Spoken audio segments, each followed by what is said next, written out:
Let's get to the point. No one really knows what you are while you sleep. You think you're resting, that your body just shuts off, and that's it. That's only the surface. Because when you close your eyes, when your senses disconnect from the physical world, something far older than your flesh, wiser than your mind, takes control. Your soul and what it sees, what it experiences while you dream, isn't a simple game of meaningless images. It's another reality, another dimension, another level of existence. Edgar Cayce knew it, he shouted it, he wrote it, he warned about it, but nobody wanted to listen. Why? Because what Cayce said is too uncomfortable, too terrifying, because it means you're not alone, even in your dreams. Because it means that while your body sleeps, you, the true part of you, travel, observe, learn, and sometimes remember. Have you never wondered why certain dreams feel more real than life itself? Why there are places you visit for the first time in this life, and yet you know exactly where you are? Why there are people you dream of only once, and upon waking, you miss them as if you'd loved them for centuries? Why there are nights when you wake up exhausted, as if you'd been fighting something your mind can't explain? No, these aren't coincidences. They are fragments. Fragments of a truth that society has silenced. Because if you knew what you really do while you sleep, if you saw what your soul sees, you would never close your eyes in peace again. Edgar Cayce, the man who accessed other consciousnesses while he slept, understood this mystery. He didn't just dream. He left his body, entered other fields of energy, read the souls of those who sought him, connected with the eternal. Cayce lived among us, but he was not like us. Each night, his soul traveled beyond the veil. And you know the worst part, what he saw marked him. What he understood about us, about what we truly are, consumed him. He tried to warn us, he tried to open our eyes, but we weren't ready. We still aren't. The question isn't whether you dream. The real question is, where do you go when you dream? What eyes are seeing in your place? Because while you sleep, there is something inside you that awakens, something that has been asleep since you were born, something that remembers other lives, remembers other deaths, remembers pacts, promises, mistakes, wounds that have yet to heal. And it does so in silence while you believe you are resting. Have you never felt someone watching you in your dreams, sensed places you shouldn't be, felt sensations you can't explain, presences that paralyze you even when you can't move or scream? That's not your mind. That's not your brain playing tricks on you. It's your soul confronting its true history, its true weight, its true mission. Because while you dream, something else happens. Something older than religions, more real than your fears, more terrifying than your nightmares. And here comes what nobody wants to accept. While you sleep, your soul is free. Free from this body, free from the ego, free from the noise. But that freedom has a price, because when it is freed, it remembers. It sees what you have tried to forget. Cayce understood this all too well. That's why his trances were so deep. That's why he emerged from them exhausted. Because not all landscapes of the soul are beautiful. Some are rotten, some are dark, some follow you. This isn't a video about dreams. It's a video about you, about what you carry inside without knowing it, about what your soul sees while you believe nothing happens. But something always happens. There are dimensions that only open when your eyes are shut. There are truths that only the soul can bear, because the mind would break upon seeing them. There are paths you have walked while asleep that are shaping your waking life. So, before continuing, I want to ask you a question you won't get out of your head. What if what you call sleep is actually your true life? What if this waking state, this routine, this reality is nothing more than a passing illusion? And what if, while you think you rest, you are facing battles your soul has not yet won? What if you are remembering who you were in order to decide who you will be? Because if Cayce was right, and he was, then everything you believe about rest, the unconscious, and dreams is a half-truth, and your soul knows it. And that, my friend, is what's terrifying. Because there are parts of you that prefer not to remember. There are truths that prefer to stay buried. But every time you dream, those truths try to emerge. They strike from below. They appear disguised. They filter through as symbols, as emotions, as faces. It's not imagination, it's memory, it's your spiritual history, whispering to you what you forgot, shouting it at you. And do you know the most ironic thing? Every night, when you decide to sleep without realizing it, you accept the risk. Because sleep is not an escape, it's a door. And each time you cross that door, you don't know what part of you will return. Because some dreams don't end when you wake. Some stay with you, haunt you, transform you, and others never leave. So look at yourself in the mirror tonight before you sleep.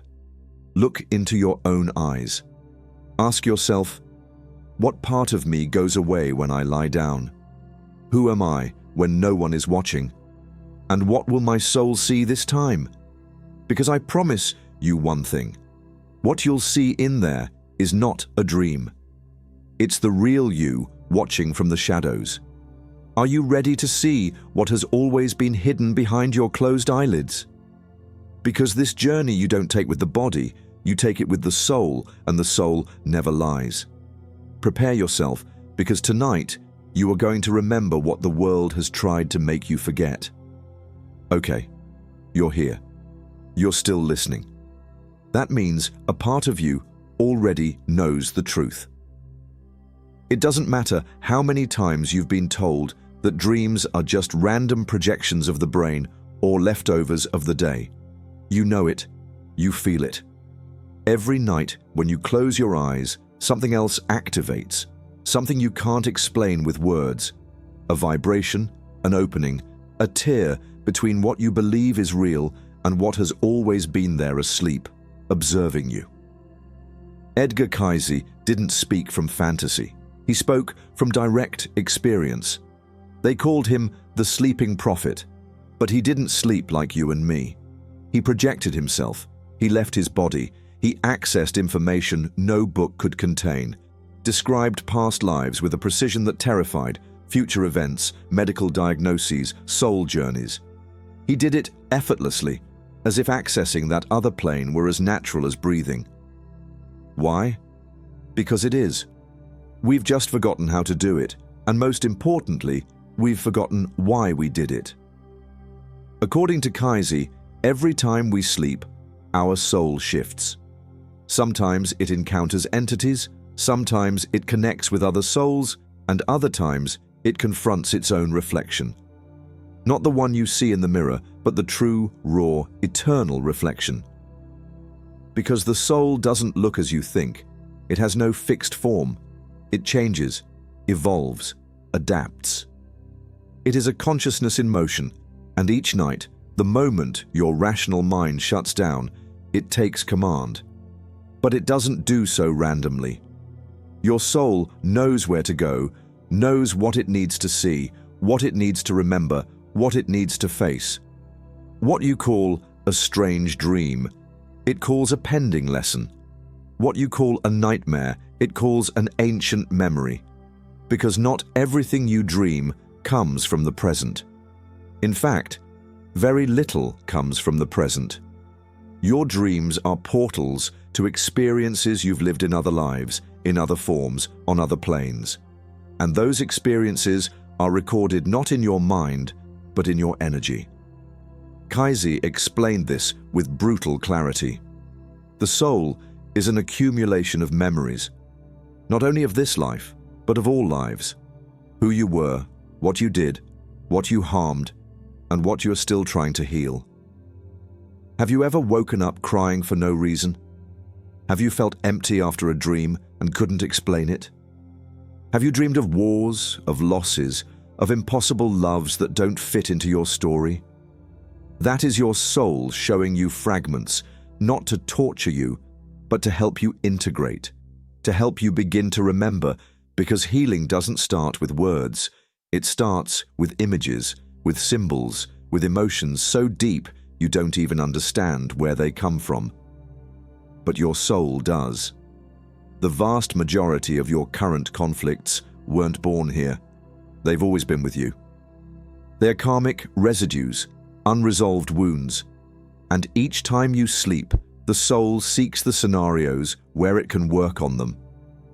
Sometimes it does so through metaphors, sometimes it does so directly, and other times it throws everything at you at once.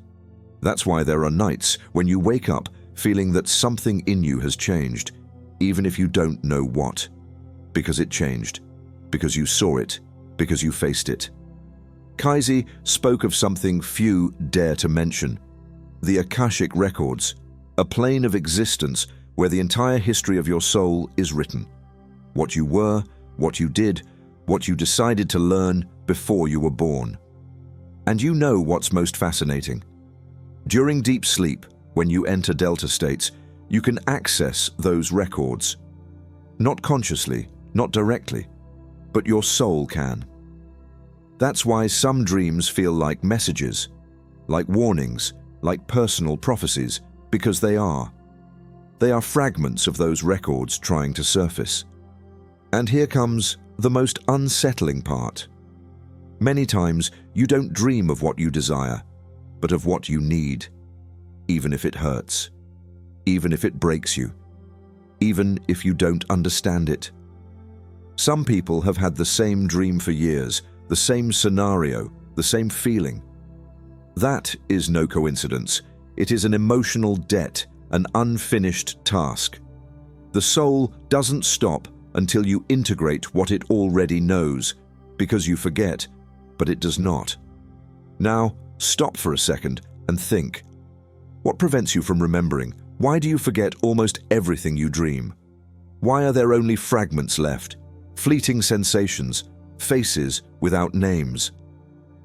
Cayce explained that the soul protects the ego, because if the ego saw everything the soul sees, it would collapse. It couldn't bear the burden. It wouldn't understand the symbolic language.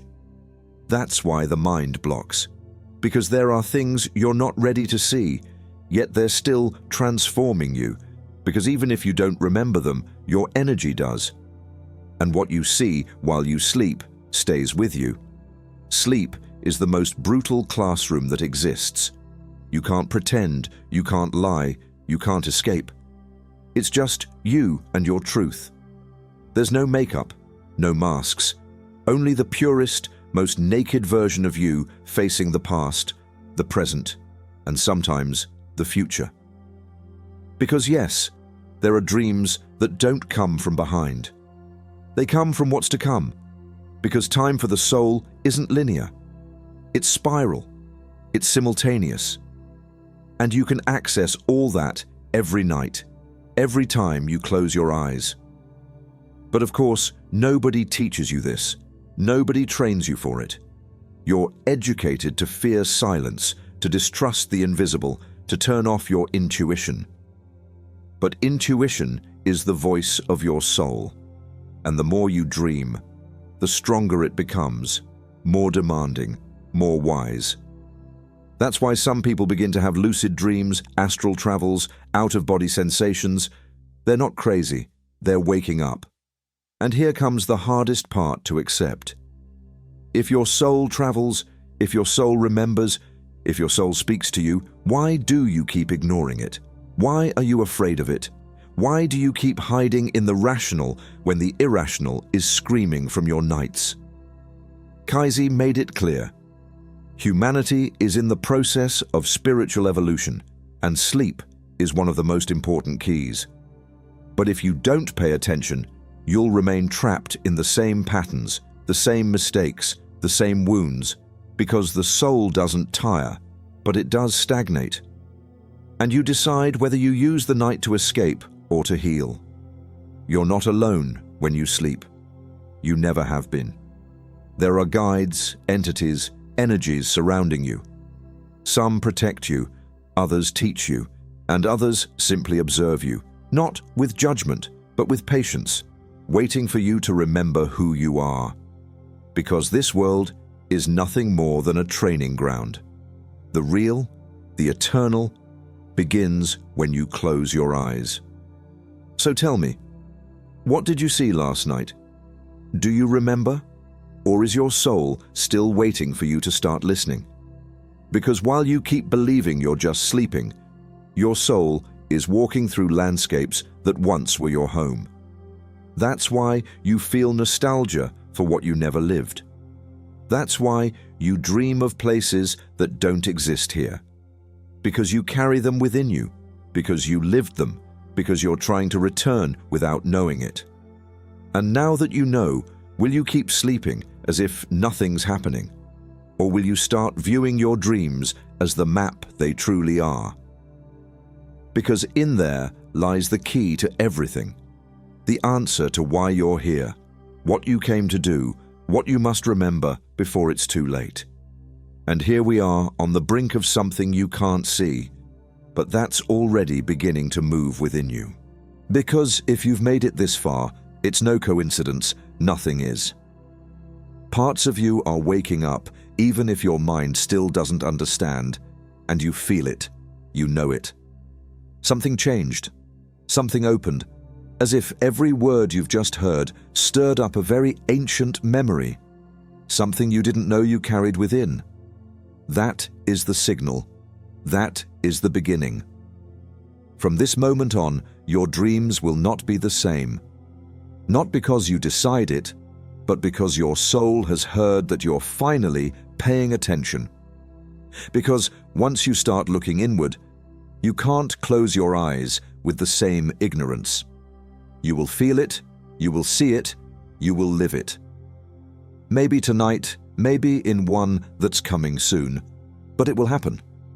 And when it does, don't run, don't deny it, don't explain it away with cheap logic. Let it be. Observe, question, trust, because that vision that arrives is only for you. And here comes the most important part. Everything you've felt, dreamed, feared, had a purpose. Nothing is random. Nothing is a mere subconscious error. Every symbol, every face, every word that repeats in your dreams is a piece of your soul asking to be acknowledged. It's not imagination, it's memory, and memory always returns. So tonight, when you close your eyes, do it with intention. Do it knowing that you will leave this body, that you will remember, that you will see. Maybe it will scare you, maybe you won't understand, but don't stop. Because the deeper the dream, the closer you are to yourself. And if this shook you, if something inside you was ignited, even if you can't explain it, subscribe. Because this is just the beginning. We don't speak here to entertain. We speak so that something inside you finally awakens. And if you truly made it to the end, I want you to leave a sign. Write in the comments the phrase that only those who watched it all will understand. While I sleep, I remember myself. Do it. I will read you, and so will your soul, because you're not alone. You never were, and from now on, you're going to start seeing it. I'll see you on the next journey, but tonight you already know what to do. Close your eyes, not to sleep, but to awaken.